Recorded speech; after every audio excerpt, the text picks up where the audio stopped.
नमस्कार। आकाशवाणी चंडीगढ़ से प्रादेशिक समाचारों के साथ मैं निधि मुंजाल।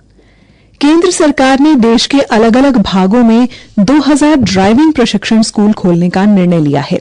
नई दिल्ली में एक कार्यक्रम में केंद्रीय सड़क परिवहन और राजमार्ग मंत्री नितिन गडकरी ने कहा कि ये प्रशिक्षण स्कूल देश के पिछड़े और जनजातीय क्षेत्रों में खोले जाएंगे। उन्होंने कहा कि इससे युवाओं के लिए रोजगार के अवसर उपलब्ध होंगे।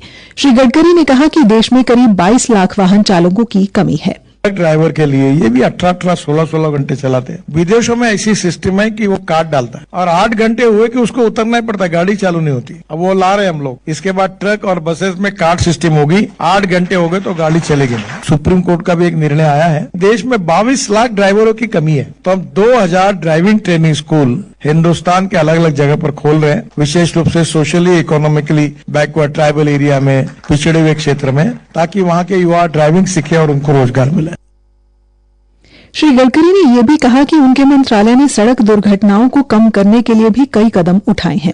उन्होंने लोगों से यातायात नियमों का पालन करने का आह्वान भी किया। हरियाणा के मुख्यमंत्री नायब सिंह सैनी ने कहा कि एक राष्ट्र एक चुनाव प्रधानमंत्री नरेंद्र मोदी की एक भारत श्रेष्ठ भारत की दूरदर्शी सोच का हिस्सा है। ये सिर्फ एक नारा नहीं, बल्कि एक सशक्त और समन्वित लोकतंत्र की दिशा में राष्ट्रीय दृष्टिकोण है।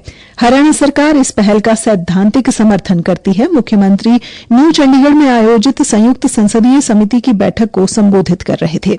ये संयुक्त संसदीय समिति संविधान 129वां संशोधन विधेयक 2024 और संघ राज्य क्षेत्र कानून संशोधन विधेयक 2024 पर अध्ययन के लिए क्षेत्र के दौरे पर है। श्री नायब सिंह ने कहा कि एक राष्ट्र एक चुनाव लागू होने से लोकतंत्र में बड़ा सुधार होगा। उन्होंने कहा कि बार बार चुनाव कराए जाने से विकास कार्य बाधित होते हैं और प्रशासनिक मशीनरी चुनावों में व्यस्त हो जाती है और आमजन पर इसका सीधा असर पड़ता है। मुख्यमंत्री ने कहा कि इससे न केवल संसाधनों की बचत होगी, बल्कि समय और धन की बर्बादी भी रुकेगी। इससे लोकतांत्रिक प्रक्रिया में आमजन की भागीदारी भी बढ़ेगी। उन्होंने कहा कि इसीलिए सभी को एक मत से इसका समर्थन करना चाहिए।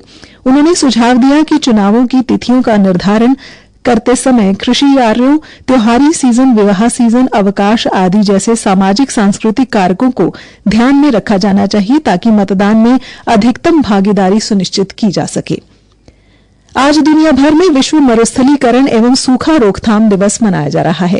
ये भूमि क्षरण को रोकने के प्रयासों को बढ़ावा देने के लिए मनाया जाता है। ये दिवस संयुक्त राष्ट्र मरुस्थलीकरण रोकथाम सभा सचिवालय की अगुवाई में मनाया जा रहा है। इस वर्ष का विषय है भूमि क्षरण रोकें, अवसरों का लाभ उठाएं।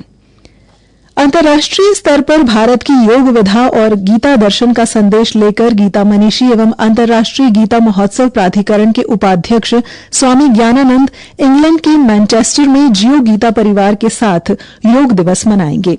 इस कार्यक्रम में मैनचेस्टर का स्थानीय प्रशासन भी शामिल होगा। स्वामी ज्ञानानंद ने बताया कि वे इस अवसर पर गीता के माध्यम से योग के गूढ़ महत्व को वहां की जनता के सामने रखेंगे और बताएंगे कि कैसे योग न केवल शरीर को स्वस्थ बनाता है, बल्कि मन को भी स्थिर, शांत और आत्मविश्वास से भर देता है।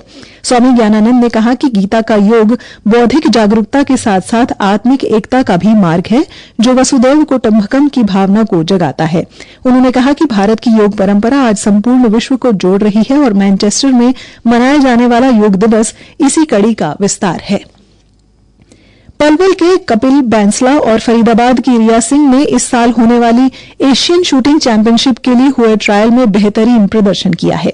फरीदाबाद से हमारे संवाददाता ने बताया है कि दोनों निशानेबाजों ने देहरादून में हाल ही में संपन्न हुए चयन ट्रायल में शानदार प्रदर्शन किया और शीर्ष स्थान प्राप्त किया। टीम इंडिया में अपनी जगह लगभग सुनिश्चित कर ली है।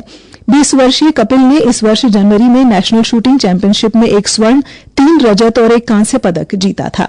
वहीं रिया सिंह ने भी इस चयन ट्रायल में जबरदस्त प्रदर्शन किया और विभिन्न राज्यों से आई प्रतिभाशाली महिला निशानेबाजों से कड़ी प्रतिस्पर्धा में शीर्ष स्थान हासिल किया।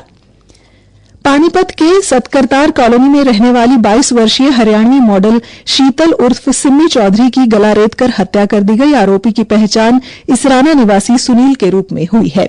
अपराध जांच शाखा के अधिकारी संदीप ने बताया कि मृतक के परिजनों द्वारा दर्ज गुमशुदगी की रिपोर्ट पर कार्रवाई करते हुए आरोपी को एक निजी अस्पताल से गिरफ्तार कर लिया गया है। इसी के साथ ये समाचार बुलेटिन समाप्त हुआ।